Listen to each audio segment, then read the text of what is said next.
નમસ્કાર વિદ્યાર્થી મિત્રો, ધોરણ 11 સાયન્સ ને અંદર અગત્યના મુદ્દાઓ જેમાં અગાઉ આપણે ઘણા બધા મુદ્દાઓ વિશે વાત કરી છે. તો 11 સાયન્સમાં ઉપયોગી એવા આ અગત્યના મુદ્દાઓમાં આજે આપણે દોલનો અને તરંગો વિશે જોઈશું, જે 11 સાયન્સના સિલેબસમાં છેલ્લા 2 ચેપ્ટર આના વિશે આપેલા છે. અહીંયા આપણે બેઝિક માહિતી જે અગાઉના ધોરણમાં અભ્યાસ કરી ચૂક્યા છે એના વિશે જોઈએ. તો અહીંયા આવર્ત ગતિની અહીંયા આપણને વાત કરેલી છે. ગતિની અંદર આનો ઉલ્લેખ આપણે કરેલો કે આવર્ત ગતિ કોને કહેવાય. તો બરાબર સમજો મિત્રો, એના 3 શબ્દો પર આપણે ખાસ ધ્યાન રાખવાનું છે કે જો પદાર્થ કોઈ નિશ્ચિત પથ પર, એટલે એક નિશ્ચિત પથ પર કોઈ નિશ્ચિત બિંદુને અનુલક્ષીને નિયત સમયમાં, જો કોઈ પદાર્થ નિશ્ચિત પથ પર કોઈ નિશ્ચિત બિંદુને અનુલક્ષીને નિયત સમયમાં પોતાની ગતિનું પુનરાવર્તન કરતો હોય તો પદાર્થની એવી ગતિને આપણે આવર્ત ગતિ કરે છે એમ કહી શકીએ છીએ. એટલે હિંચકાની ગતિ, સાદા લોલકની ગતિ, ઘડિયાળના કાંટાની ગતિ, આ બધી ગતિ એ આવર્ત ગતિ છે એમ કહી શકીએ, કારણ કે એમાં 3 શબ્દોનું પાલન થાય છે. નિશ્ચિત પથ પર, એટલે ઘડિયાળના કાંટો એ નિશ્ચિત ડાયલ પર ગતિ કરે છે. નિશ્ચિત બિંદુને અનુલક્ષીને, એટલે ઘડિયાળનો કાંટો જ્યાં ફિક્સ કર્યો હોય એ નિયત બિંદુ થશે, અને નિયત સમયગાળે પોતાની ગતિનું પુનરાવર્તન કરે છે. માટે આવી ગતિને આપણે શું કહીશું? આવર્ત ગતિ તરીકે ઓળખી શકીએ છીએ. ત્યારબાદ આપણને આપ્યું છે દોલિત ગતિ. તો દોલિત ગતિ, તો આવર્ત ગતિ અને દોલિત ગતિ વચ્ચેનો કેટલો તફાવત છે બરાબર સમજો. કે જો પદાર્થ કોઈ નિશ્ચિત પથ પર નિયત મધ્યમાન બિંદુની આસપાસ, ઉપર નીચે કે આગળ પાસે નિયત સમયના ગાળે પુનરાવર્તિત ગતિ કરતો હોય તો તે દોલનો કરે છે એમ આપણે કહી શકીએ. એટલે આ બંને વચ્ચેનો તફાવત એ છે, આપણે એમ કહી શકીએ કે દોલિત ગતિ કરતો દરેક પદાર્થ એ આવર્ત ગતિ કરે છે. દોલિત ગતિ કરતો દરેક પદાર્થ એ આવર્ત ગતિ કરે છે, પરંતુ આવર્ત ગતિ કરતો દરેક પદાર્થ એ દોલિત ગતિ કરે છે એમ આપણે કહી શકીએ નહીં. ઉદાહરણ દ્વારા આપણે સમજીએ કે ઘડિયાળના કાંટાની ગતિ જે છે એને આવર્ત ગતિ કહી શકાય, પણ દોલિત ગતિ કહી શકાય નહીં, કારણ કે એની અંદર નિયત મધ્યમાન બિંદુની આસપાસ, ઉપર નીચે કે આગળ પાછળ નિયત સમયગાળે ગતિનું પુનરાવર્તન થવું જરૂરી છે. એટલે અહીંયા આપણે જોઈએ કે સાદું લોલક હોય તો સાદા લોલક અથવા લોલક વાળી જે ઘડિયાળ હોય છે, તો સાદું લોલક જે છે એની ગતિને આપણે દોલિત ગતિ કહી શકીએ અને આવર્ત ગતિ પણ કહી શકાય. પરંતુ ઘડિયાળના કાંટાની ગતિને આવર્ત ગતિ કહી શકાય, પણ એમાં આપણને દોલિત ગતિ જોવા મળતી નથી. એટલે આમ આપણે કહી શકીએ કે દોલિત ગતિ કરતો દરેક પદાર્થ એ આવર્ત ગતિ કરે છે એમ કહી શકાય, પરંતુ આવર્ત ગતિ કરતો પ્રત્યેક પદાર્થ એ દોલિત ગતિ કરે છે એ જરૂરી નથી. આના ઉદાહરણમાં આપણે જોઈ લીધું કે સાદું લોલક આપણે લઈ શકીએ. હવે સરળ આવર્ત ગતિ, તો એની અંદર બરાબર સમજો કે નિયત બિંદુથી સ્થાનાંતરના સમપ્રમાણમાં અને નિયત બિંદુ તરફ લાગતા બળની અસર હેઠળ પદાર્થ નિયત બિંદુની આસપાસ સુરેખ પથ પર આવર્ત ગતિ કરતો હોય, એમાં આવર્ત ગતિ શબ્દ આવી ગયો. આ 3 શબ્દો આવી ગયા. એટલે કે નિશ્ચિત પથ પર નિશ્ચિત બિંદુને અનુલક્ષીને અને નિયત સમયમાં પોતાની ગતિનું પુનરાવર્તન કરતો હતો પદાર્થની એવી ગતિને સરળ આવર્ત ગતિ કરે છે એમ કહી શકાય. ફરી એકવાર સમજીએ. સરળ આવર્ત ગતિ નિયત બિંદુથી સ્થાનાંતરના સમપ્રમાણમાં અને નિયત બિંદુ તરફ લાગતા બળની અસર હેઠળ પદાર્થ નિયત બિંદુની આસપાસ સુરેખ માર્ગ પર આવર્ત ગતિ કરતો હોય તો પદાર્થની એવી ગતિને સરળ આવર્ત ગતિ કરે છે. જેમ કે અહીંયા આપણે જોઈએ કે કોઈ દ્રઢ આધાર સાથે આકૃતિમાં દર્શાવ્યા પ્રમાણે કોઈ દ્રઢ આધાર પરથી શિરોલંબ લટકાવેલી સ્પ્રિંગના છેડે એમ દ્રવ્યમાન ધરાવતો કોઈ પદાર્થ જોડી અને એને નીચે તરફ ખેંચવામાં આવે અને ખેંચી મુક્ત કરવામાં આવે, પછી જે ગતિ કરશે ઉપર નીચે એને આપણે સરળ આવર્ત ગતિ કરે છે એમ કહી શકીએ. કે નિયત બિંદુ, y બરાબર 0 સ્થાન જે છે એનું નિયત બિંદુ કહેવાશે, સમતોલન સ્થાન. નિયત બિંદુથી આપણે એને જેટલું ખેંચીએ છીએ, એટલે કે સ્થાનાંતરના સમપ્રમાણમાં, અને નિયત બિંદુ તરફ નીચે તરફ ખેંચીશું તો સ્પ્રિંગના સ્થિતિસ્થાપકતાના ગુણધર્મને લીધે ઉપરની દિશામાં બળ લાગશે, એટલે સ્થાનાંતરના સમપ્રમાણમાં નિયત બિંદુ તરફ લાગતા બળની અસર હેઠળ પદાર્થ નિયત બિંદુની આસપાસ સુરેખ પથ પર આવર્ત ગતિ કરે છે, માટે આ ગતિને શું કહેવાય છે? સરળ આવર્ત ગતિ કરે છે એમ આપણે કહી શકીએ. હવે આના ઉપરથી આપણે કેટલાક શબ્દો આની સાથે સંકળાયેલા છે, એટલે કે વ્યાખ્યાઓ સમજવાની છે. એમાં પહેલી જોઈએ આપણે સમતોલન સ્થિતિ. સમતોલન સ્થિતિની વ્યાખ્યા આપણે આપીએ. હવે જે પદાર્થ સરળ આવર્ત ગતિ કરતો હોય એ પદાર્થને સરળ આવર્ત દોલક તરીકે ઓળખી શકીએ છીએ. એટલે સમતોલન સ્થિતિની આપણે વ્યાખ્યા આપીએ તો વ્યાખ્યા બરાબર સમજો મિત્રો.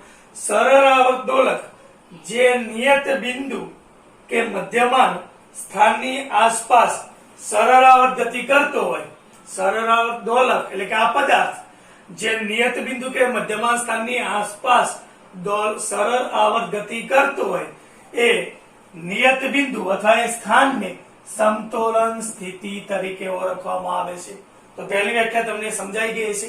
બીજી વ્યાખ્યા આપણે જોઈએ મિત્રો સ્થાનાંતર. તો સમતોલન સ્થાન એટલે કે y બરાબર 0 એ સમતોલન સ્થાન સમતોલન સ્થિતિ કહેવાશે.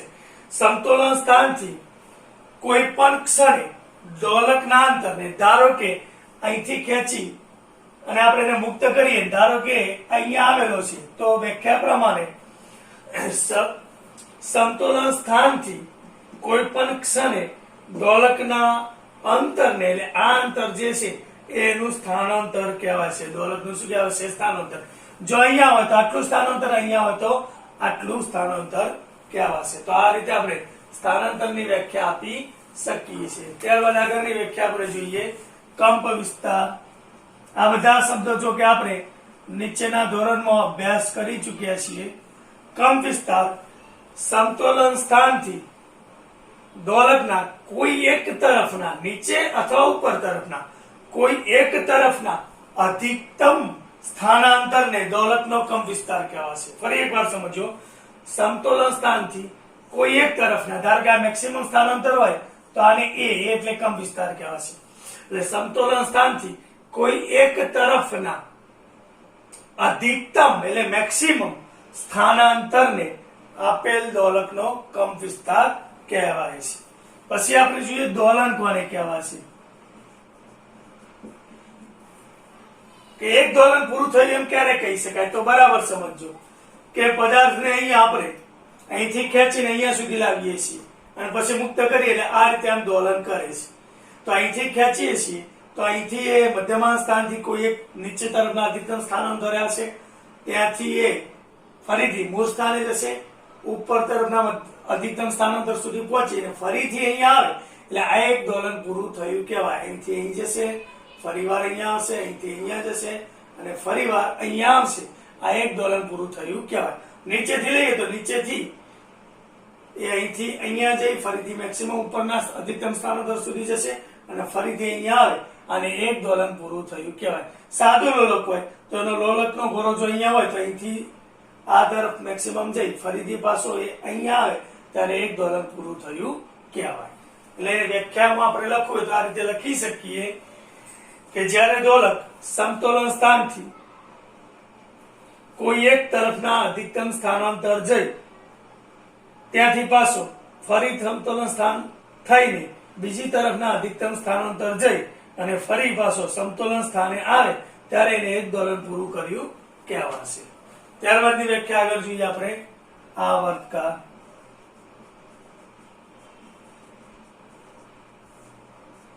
ટી સમય તરીકે આપણે એને ઓળખીએ છીએ. આવર્તકાળની વ્યાખ્યા છે કે દોલકને એક દોલન પૂરું કરવા માટે, ટૂંકમાં લખવું તો એક દોલન પૂરું કરવા માટે લાગતો સમય એને આપણે આપેલ દોલકનો આવર્તકાળ તરીકે ઓળખીશું. બરાબર. સમય છે એટલે એકમ સેકન્ડ રહેશે. અહીંયા કંપ વિસ્તારનો એકમ એ સ્થાનાંતરની અંદર આવશે એટલે મીટર રહેશે. ત્યારબાદની વ્યાખ્યા જોઈએ આપણે આવૃત્તિ. આવૃત્તિને આપણે એફ અથવા હવે નવા સિમ્બોલ પ્રમાણે ન્યુ તરીકે ઓળખીશું.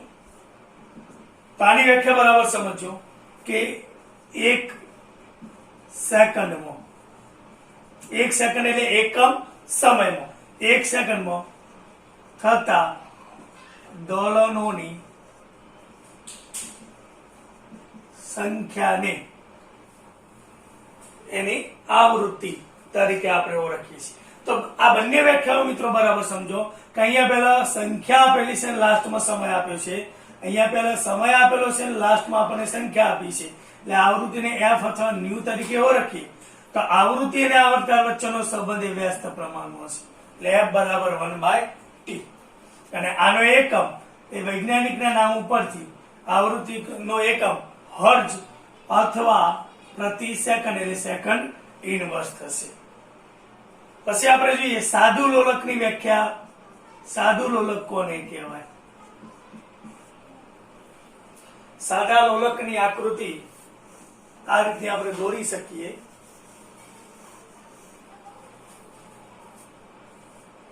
કોઈ એક દ્રઢ આધાર પરથી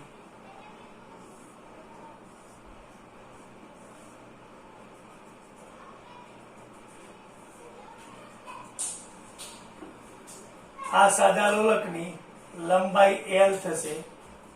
આધાર બિંદુથી ગોળીના કેન્દ્ર સુધીનું અંતર એને સાદા લોલકની લંબાઈ તરીકે આપણે ઓળખીએ છીએ. એટલે એની વ્યાખ્યા સાદા લોલકની આપણે આપવી હોય તો કોઈ એક સ્થિર અથવા દ્રઢ આધાર પરથી નૈવત દ્રવ્યમાન ધરાવતી, દોરીનું દર એકદમ અવગણી શકાય એવું હોય, ખૂબ જ ઓછું હોય, એટલે કે નૈવત દ્રવ્યમાન ધરાવતી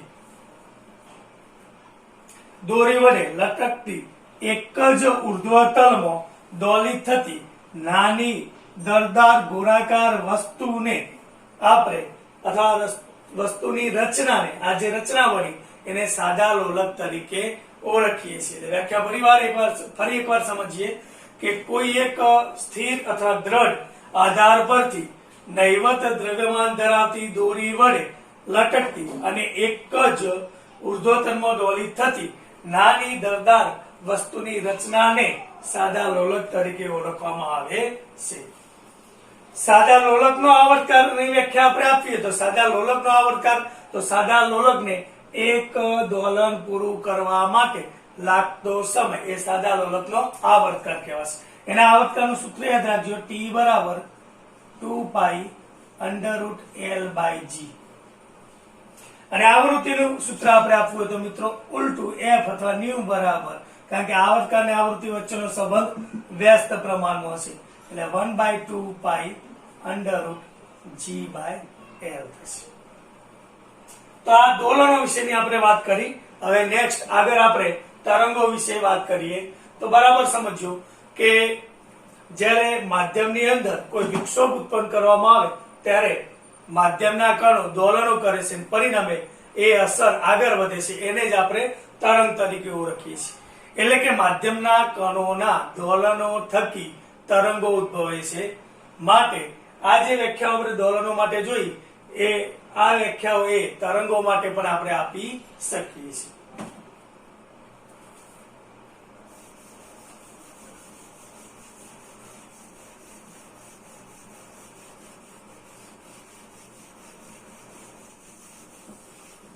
તરંગો વિશેની આપણે વાત કરી દઈએ. ચાલો તો તરંગ એટલે શું? તો તરંગની વ્યાખ્યા આપણે શું આપી શકીએ? તરંગ એટલે માધ્યમમાં થતી અથવા માધ્યમમાં ઉદ્ભવતી વિક્ષોભની ગતિ, એને જ આપણે તરંગ કહીએ. માધ્યમમાં ઉદ્ભવતી વિક્ષોભની ગતિને તરંગ કહે છે.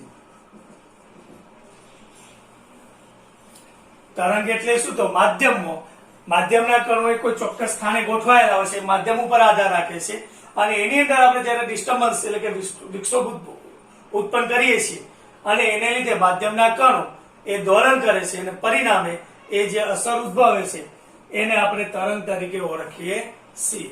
દાખલા તરીકે કોઈ જળાશય એટલે કે તળાવની અંદર પાણી એકદમ શાંત છે, સ્થિર છે, અને એની અંદર આપણે પથ્થર નાખીએ છીએ તો આપણે જ્યાં પથ્થર નાખીએ છીએ એની આજુબાજુ આ રીતના આપણને તરંગો જોવા મળે છે.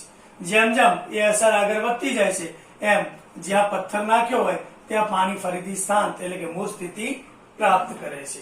તો એને આપણે તરંગ તરીકે ઓળખીએ છીએ.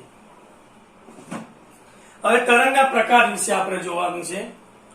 તો તરંગના 4 પ્રકારો છે.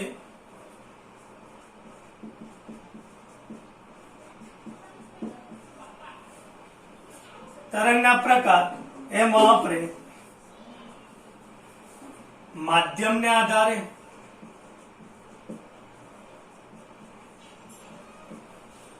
અને બીજા 2 લઈએ આપણે માધ્યમના કણોના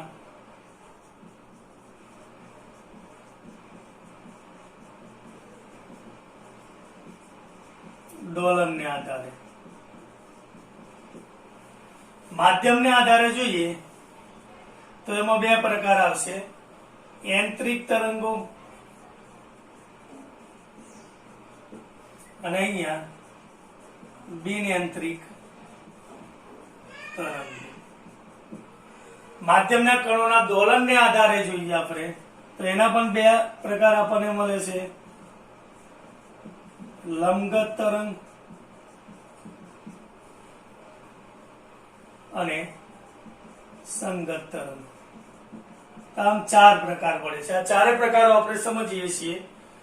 માધ્યમને આધારે જોઈએ તો યાંત્રિક તરંગો કોને કહેવાશે?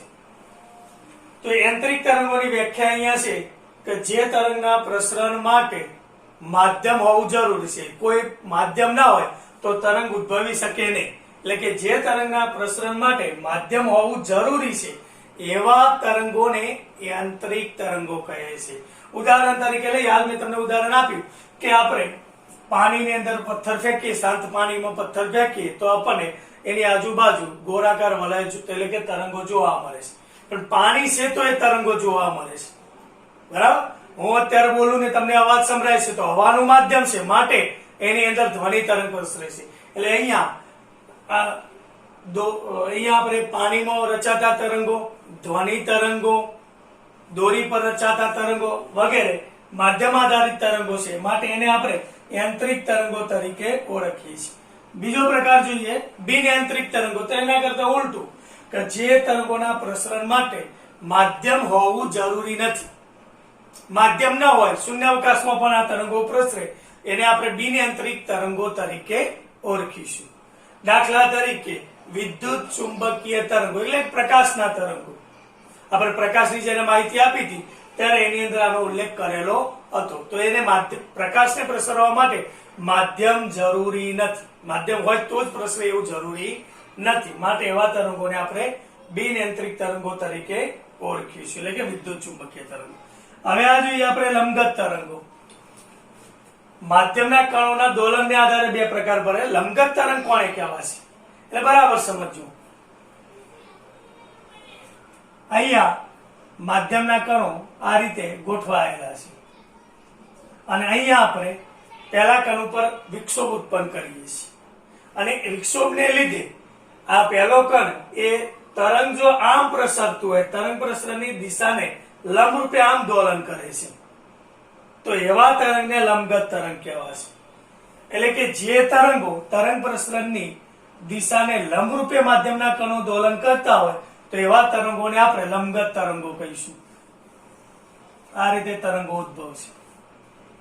એટલે કે અહીંયા માધ્યમના કણો તરંગ પ્રસરણની દિશાને લંબ રૂપે માધ્યમની અંદર દોલન કરતા હોય અને એની અસર એક પછી એક ક્રમિક આવતા કણો પાસેથી પસાર થતી હોય છે અને એ રીતે તરંગ આગળ વધતું હોય છે. જો એક પછી એક તરંગો એની સાથે જોડાય તો એને આપણે તરંગ માળા તરીકે ઓળખીએ છીએ. એટલે આ બાબત ખાસ ધ્યાનમાં રાખજો. હવે જો આ લંબગત તરંગો, લંબગત તરંગોની વ્યાખ્યા સમજાઈ ગઈ. જે તરંગો તરંગ પ્રસરણની દિશાને લંબ રૂપે આપેલ તરંગોમાં એના માધ્યમના કણો લંબ રૂપે દોલન કરતા હોય, એટલે જે તરંગોમાં માધ્યમના કણો એ તરંગ પ્રસરણની દિશાને લંબ દોલન કરતા હોય તો એવા તરંગોને લંબગત તરંગો તરીકે આપણે ઓળખીએ છીએ.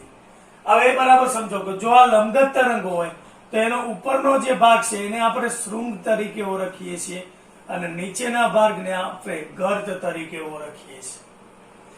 અને આ ક્રમિક બે શૃંગ વચ્ચેના અંતરને લેમ્ડા એટલે તરંગની તરંગ લંબાઈ તરીકે ઓળખીએ છીએ. તરંગની તરંગ લંબાઈ કહે છે. એટલે તરંગ લંબાઈ ની વ્યાખ્યા આપીએ તો ક્રમિક બે શૃંગ અથવા ક્રમિક બે ગર્ત અથવા ક્રમિક શૃંગ અને ગર્ત વચ્ચેના અંતરને તરંગની તરંગ લંબાઈ લેમ્ડા તરીકે ઓળખવામાં આવે છે. લંબાઈ અંતર છે એટલે એનો એકમ મીટર થશે. એનો એકમ કેટલો થશે? અહીંયા મીટર થશે. અથવા એક તરંગ દરમિયાન એક તરંગ જ્યારે ઉદ્ભવે આગળ વધે એટલે એક તરંગ આ એક તરંગ કહેવાશે, અહીંથી લઈ અને અહીંયા સુધી આ એક તરંગ કહેવાશે. તો એક તરંગ દરમિયાન તરંગે કાપેલું એક તરંગ રચાવવા માટે તરંગ કેટલું અંતર કાપે છે એટલે આ અંતરને જ આપણે શું કહીએ છીએ? તરંગની તરંગ લંબાઈ તરીકે ઓળખીએ. બીજો પ્રકાર જોઈએ આપણે એનો સંગત તરંગો. સંગત તરંગોની અંદર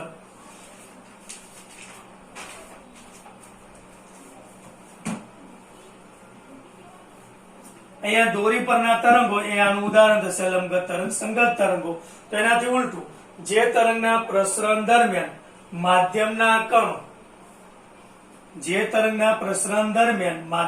કણો તરંગ પ્રસરણની દિશામાં જ દોલન કરતા હોય તો એવા તરંગને સંગત તરંગ કહેવાશે. ઉદાહરણ તરીકે હું બોલું, તમે સાંભળો એ વખતના ધ્વનિ તરંગો. એટલે ધ્વનિ તરંગો જે છે એ સંગત તરંગો છે એમ કહી શકાય. હવે આપેલ તરંગ બરાબર સમજ્યું. જો આ તરંગ સંગત તરંગ હોય એમ આપણે માની લઈએ તો અહીંયા આ ઉપરના ભાગને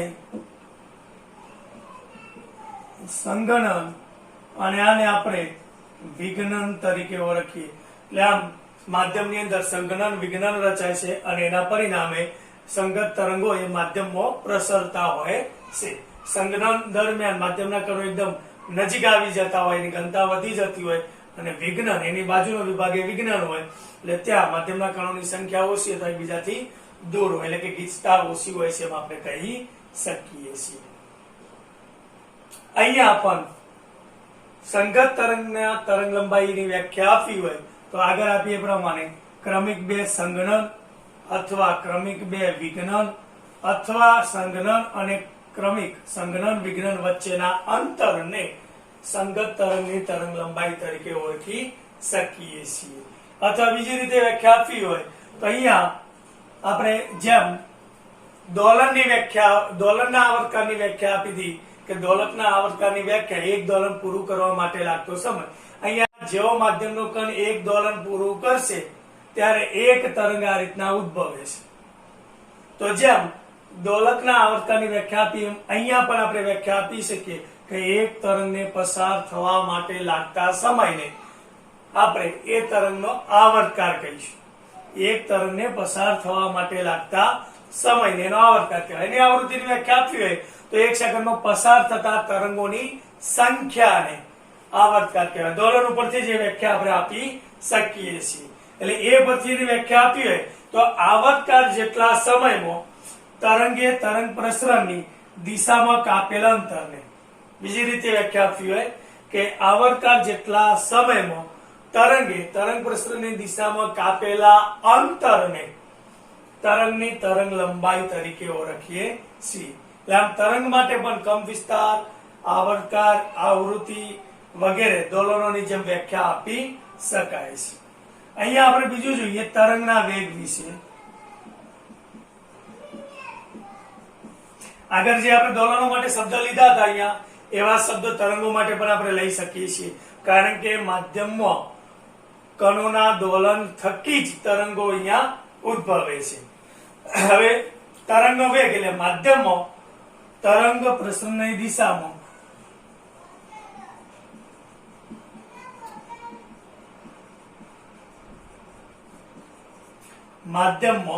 તરંગ પ્રસરણની દિશામાં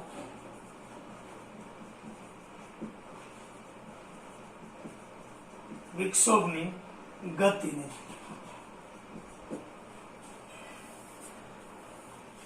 વિક્ષોભની ગતિ ના દરને સમય સાથે દરને તરંગનો વેગ કહીએ છીએ. માધ્યમમાં તરંગ પ્રસરણની દિશામાં વિક્ષોભની ગતિના દરને આપણે તરંગના વેગ તરીકે ઓળખીએ. એટલે તરંગનો વેગ બરાબર તરંગે કાપેલું અંતર. વેગનું સૂત્ર, વેગ અથવા ઝડપ એનું સૂત્ર આપણે શીખી ગયા છીએ. અંતર દિશા ના બદલાતી હોય તો અંતર ઇઝ ઇક્વલ ટુ સ્થાનાંતર થશે. એટલે સ્થાનાંતર અથવા અંતર ભાગ્યા એ માટે લાગતો સમય. એટલે તરંગના વેગને આપણે v કહી દઈએ. અંતર ને એક તરંગ ઉદ્ભવે અથવા એક તરંગ આ રીતે પસાર થાય ત્યારે કેટલું અંતર કાપે છે? તરંગ લંબાઈ લેમ્ડા જેટલું. એટલે તરંગ લંબાઈ ભાગ્યા સમય. તો એક તરંગ પસાર થવા માટે લાગતા સમયને તરંગનો આવર્તકાળ t. એટલે અહીંયા આ રીતે પણ વ્યાખ્યા આપી શકાય. તરંગ લંબાઈ ભાગ્યા તરંગનો આવર્તકાળ. એટલે v બરાબર લેમ્ડા બાય t મળશે આપણને. અને આના ઉપરથી v બરાબર લેમ્ડા 1/t નો સંબંધ આપણે શીખી ગયા છીએ કે અહીંયા 1/t બરાબર આપણે આવૃત્તિ f અથવા હવે નવા સિમ્બોલમાં એને ન્યુ લઈએ તો અહીંયા લેમ્ડા ઇન્ટુ f અથવા લેમ્ડા f ની જગ્યાએ ન્યુ તરીકે લઈ શકીએ છીએ. એટલે આ સૂત્રો છે v બરાબર લેમ્ડા બાય t અથવા v બરાબર લેમ્ડા ઇન્ટુ f ન્યુ. અને આ રીતે આપણે તરંગની તરંગ લંબાઈ શોધીએ તો v બાય f આપણને મળશે. તો આ તરંગોની મિત્રો આપણે વાત કરી કે તરંગ એટલે શું, તરંગના પ્રકાર, મુખ્ય 4 પ્રકાર, માધ્યમને આધારે 2 પ્રકાર, યાંત્રિક બિનયાંત્રિક તરંગો, અને કણોના દોલનને આધારે લંબગત અને સંગત તરંગ. લંબગત આ બધાની વ્યાખ્યા ઉદાહરણ જોઈએ અને એની સાથે સંકળાયેલા કેટલાક શબ્દો એટલે કે તરંગનો આવર્તકાળ કોને કહેવાય. તો આવર્તકાળનું આપણે વ્યાખ્યા જોઈ કે એક તરંગને પસાર થવા માટે લાગતો સમય, એક તરંગને પસાર થવા માટે લાગતો સમય એને આવર્તકાળ કહેવાય. તરંગની આવૃત્તિ તો એકમ સમયમાં પસાર થતા તરંગોની સંખ્યા, તરંગનો વેગ, તરંગની તરંગ લંબાઈ. આ બધા શબ્દો જે છે એ ખાસ આપણે સમજીને યાદ રાખવાના છે કારણ કે આગળ આપણે એનો ઉપયોગ કરવાનો છે. કારણ કે 11 સાયન્સના છેલ્લા 2 ચેપ્ટર જે છે એ દોલનો અને તરંગોનો આ ચેપ્ટરો આપણે અભ્યાસ કરવાના છે.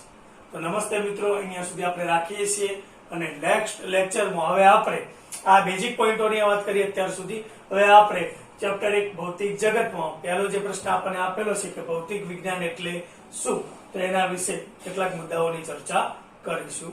Thank you.